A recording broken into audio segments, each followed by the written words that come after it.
نن که فروعي مسائل وي، رفع الیدین وي یا امین بالجهر وي یا نور داسې مسائل وي، یو انسان نه کول غواړي، دا د کفر او د اسلام خبرې نه دي، بلکې د افضل او د مفضول، د راجح او د مرجوح، یو ته افضل وي بل ته افضل وي. یو ځل یو اهل حدیث عالم زموږ ملګری هغه خبره کوله، وایي تاسو خو ټول عمر په مفضول باندې عمل کوئ، د افضل به کله کوئ؟ نو ما ورته ویلي چې د الله تعالی بنده دا ستا په نسبت باندې افضل دی، ته ورته افضل وي. نور علما ورته منسوخ وي، بعضې ورته مفضول وي، بعضې وایي چې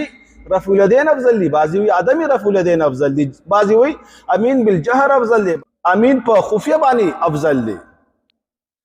نو یو مستحب عمل د پاره یا یو د افضل عمل د پاره نفرت جوړول یا چاته سپک کتل یا د چانه نفرت کول یا چا سره بحث کول، مناظرې کول، جګړې کول، دا د دین اسلام اسلوب نه دی، دا د دین اسلام قانون نه دی. دین اسلام د امن او محبت دین دی. نبی پاک علیه الصلاۃ والسلام په څومره ښه انداز سره د ابو جهل دروازه هم ډزولې ده او ابو جهل د بار بار ورغلی دی، سره د دې نه چې الله نه مني، پیغمبر نه مني، کافر او مشرک دی. دا د نبی پاک علیه الصلاۃ والسلام اخلاقو، د نبی پاک علیه الصلاۃ والسلام هغه عظیم دعوتو چې نن د دنیا ګوټ ګوټ ته اسلام ورسېد. او کته نفرت جوړې او بعضې فروعي مسایلو ته دومره درجه ورکړي چې د هغې نه اصول او عقیده جوړه کړي، نو بیا به نقصان وکړي. پکار ده چې مونږ یو عمل وکړو، د هغې عمل درجه مونږ وپېژنو. مونږ څوک نه منع کوو چې ته رفع الیدین مه کوه، او دا هم ورته نه وایو چې خامخا وایي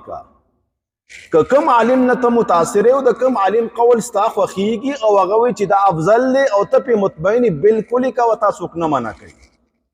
لیکن سبب د نفرت یې مه جوړوه، چا باندې ټاپه مه لګوه چې ته رفع الیدین نه کې، ستا مونځ نه کېږي او یا ستا مونځ ثواب کم شو یا دې سره ستا د مونځ کې نقصان راغی، ستا په نسبت باندې افضل دی، ټیک دی، بل ورته منسوخ وي، نو د هغه دپاره هم دلیل شته او ستا دپاره هم دلیل شته. لهذا فروعي مسایلو کې د ائمو خپله اختلاف دی او دا یو اجتهادي مسله ده او ډېر زیات علما دي پکې او ډېر زیاتو علماو مختلف اقوال دي. لکه فاتحه خلف الامام به راوالو، ډېر خلک دا کوي چې زه امام پسې فاتحه ووایم که زه یې ونه وایم. په دې کې احناف علما فرمایي چې خاموش پاتې شه،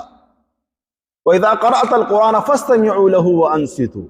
اهل حدیث علماء او بعض سعودي علماء فرمایي چې نه، لا صلاة الا بفاتحة الكتاب، نشته مونږ هغه چا چې فاتحه یې نه لوستي. لیکن دلته نور ائمه څه وایي، امام مالک علیه رحمت ډېر ښایسته قول دی،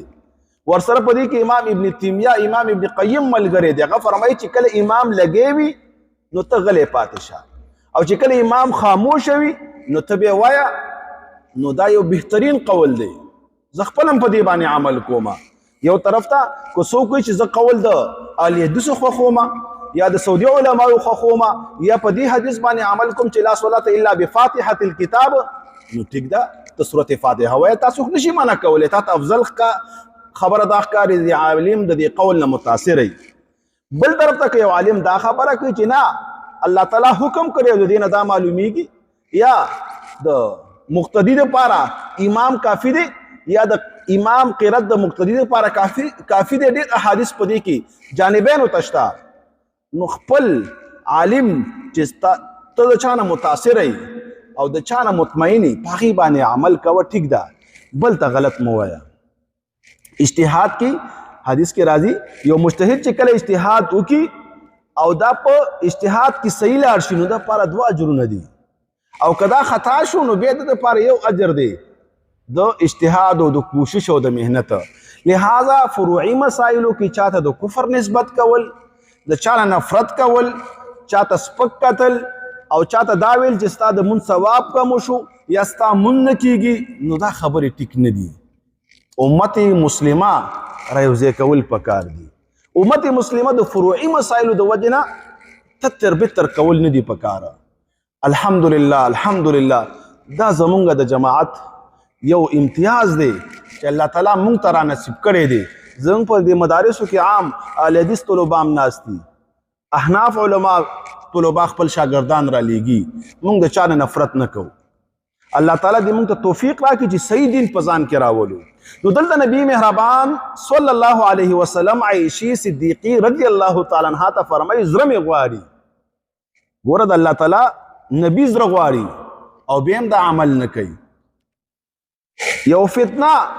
راپورته کېدو امکان دی یقین هم نشته لیکن نبی پاک علیه الصلاۃ والسلام هغه شان ونه کړل که هر عمل تات افضل ښکاري ډېر اعمال داسې دي چې افضل هم دي او بهتر هم دي بیا یې موږ نه کوو اشراق دی کله رانه پاتې شي چاش مونږ دی اکثر رانه پاتې تهجد دی اکثر رانه پاتې ډېر عبادتونه دي صدقات دي اکثر رانه پاتې نه کوو په دې باندې خو زه نه ګناهګارېږم او نه کافر کېږم د عمل درجه معلومه که د چا نه نفرت مه کوه د فروعي مسایلو باندې اختلاف مه کوه بلکې عمل په هغه څوک